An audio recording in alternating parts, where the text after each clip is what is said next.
For a while now, I've been meaning to get a benchtop power supply so I can test small components at low voltages with DC and AC. The Philip Harris Unilab Ranger Power Pack Power Unit. Now, I have previous experience using this piece of equipment and I very much like it. It's very easy to use and it's built like a brick because it is made in England.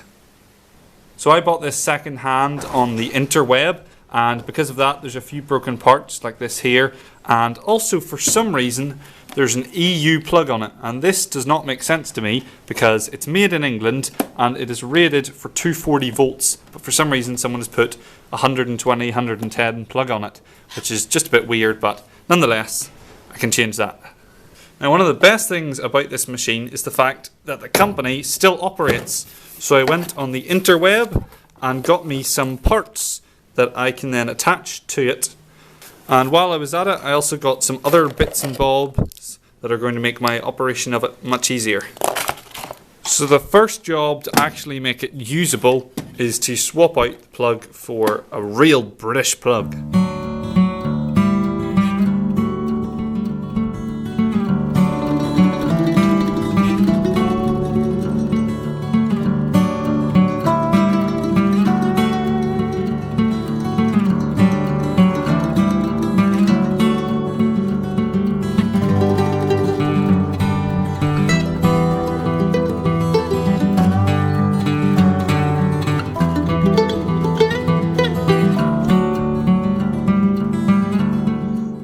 There we go, with the new plug on. I can plug her in, turn her on, and see if she's working. Well, that light's on, obviously. Let's turn her up, say, 4-ish volts. Turn this bad boy on. Voltage. And... yep, there we go.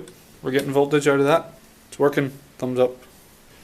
They're all turned off on the plug off, and I need to crank it open to change out this wee socket thingy here because it's broken. Actually don't know how I'm going to take it apart. There's wee screws in the back, so I suppose we'll start there. Screws on the top actually seem a better way to go since it's right here.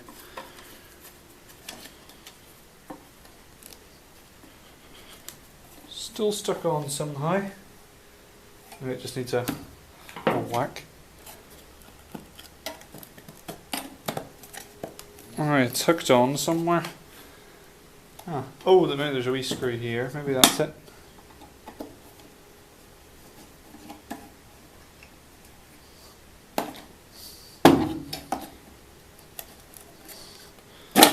There we go. Easy. Now you can see all the goop inside. You can actually see inside, and it's pretty interesting. So I can see a bunch of transformers in there, and then right in at the back there is a big dial, obviously, and then there's all the terminals and everything.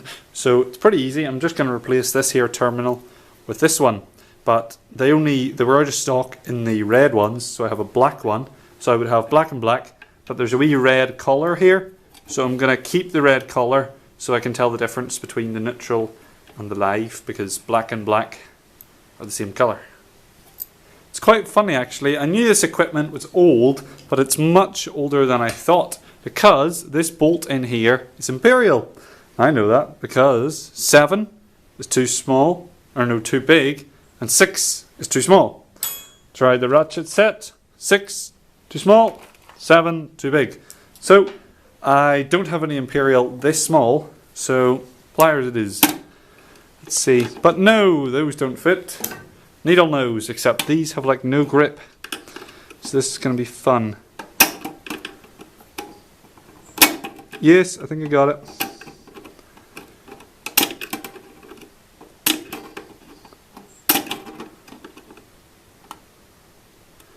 I got it. Positive terminal comes off. Metal thread piece pulls out. The grommet is actually staying on there, so that's pretty handy. Take my new terminal. That needs to go on as well. There we go. And then just push it all through. Oh no, it doesn't fit either because the screw thread is slightly bigger because Imperial and metric.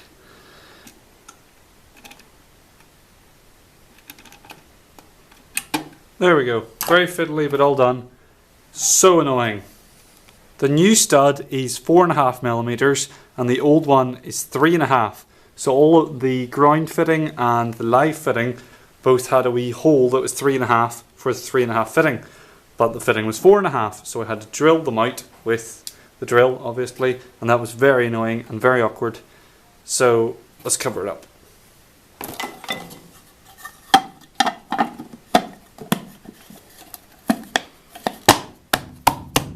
There we go. The box now has the new things on it. So let's test this motor. Oh no, how do I connect the terminals to the motor? Ooh, I wonder what else I got in this box of pieces. Some wire and terminal stackable pin things. Woohoo! So I've got enough of the pins that I can have 2 of each wire, just because I really don't need that many wires. I'll just do a short one and a long one. But what I don't understand is this roll. This is 25 meters. 25 meters. A quarter of 100 meters. 25! Does not look like 25 meters. I have this piece of pipe here. It's maybe about a yard long, and this is going to be my short wire. So I'm just going to measure up my wire. Whoop. My wire to the length of the pole there, and then I can just cut it right there, and that's my uniform measurement. So then I can just take spool again to another length of the pole, clip it, and there's my 2-yard wires. The design of these here pins is very cool and I like it very much. So you have your pin, you put your lead in, and then if you want a longer lead you can stack on another one in the hole like this, and there you go, you've got a long lead joined. Now adding wire to these is very cool and actually explains it very well. So we stick screwdriver in, pop off the end cap as such, try not to break it. There we go, pop off the end cap, then you push out the barrel, and if you can see there's a little hole, and if you put your screwdriver down the barrel you can unscrew the screw, and then you put the end of the wire in there. So we'll strip off the end of our wire, and I don't have any dedicated tool for this, I just use clippers, go round, pull off, and do the sneaky wee twist. Poke it through the hole in our barrel and then screw it in. Once it's screwed in, it actually forms quite a strong bond because, there it is, you can put it down as such, the lead goes beside it, and then the wee clip holds the lead in place, so it's pretty strong. And I've just used red wire for all of it, but I've got different heads so I can tell the difference between my neutral and my positive leads. The leads are the same colour but the heads are different.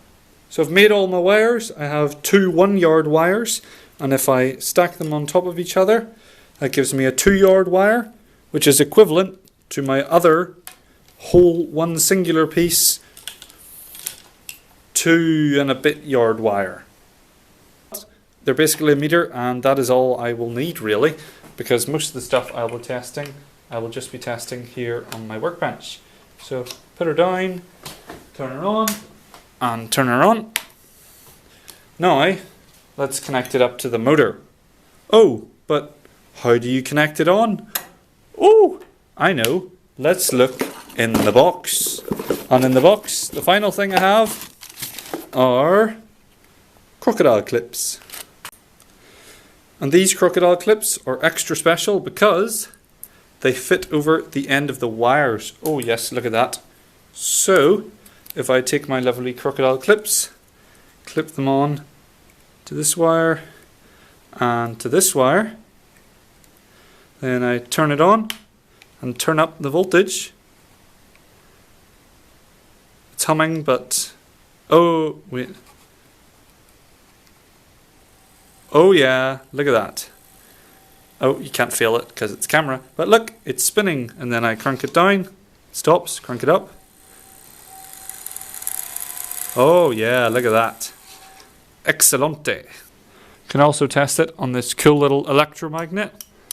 Nail does not stick. Turn it on, power it up. A bit more. Nail is not sticking. It kind of is sticking, but not enough. Let's turn it up a bit more. I can feel it in my hand, like getting stuck to it, but it just isn't enough. A wee bit more. There we go. Electromagnet. Oh yeah, spark. Don't do that, idiot. Hopefully I didn't blow a fuse. That was very stupid of me. Let's try that again. Yay, it still works. Electromagnet. Just don't let your terminals touch, that's really stupid. Okay, a really tiny bulb that you can't even see. Now you can see it, eh? And then you can just crank it up. It's the cool thing about the dial. Woo! So yeah, that's pretty much it. It's a very handy piece of equipment which I like very much and I've already been using for multiple years, so I know very well how to use it. It is only limited to 13 volts, which I suppose is kind of low, but for the price I got it, I think I can deal with 13 volts for a while now till I get used to it in a less safe environment. And yeah, then I'll probably amp up to what, 250 volts after that, but for now this caters to my needs. Shout out to Philip Harris, I very much like their stuff. This is a brick, I reckon I could throw it off 20 foot and it would not even have a dent, as it is already like 30-40 years old and it's running perfectly.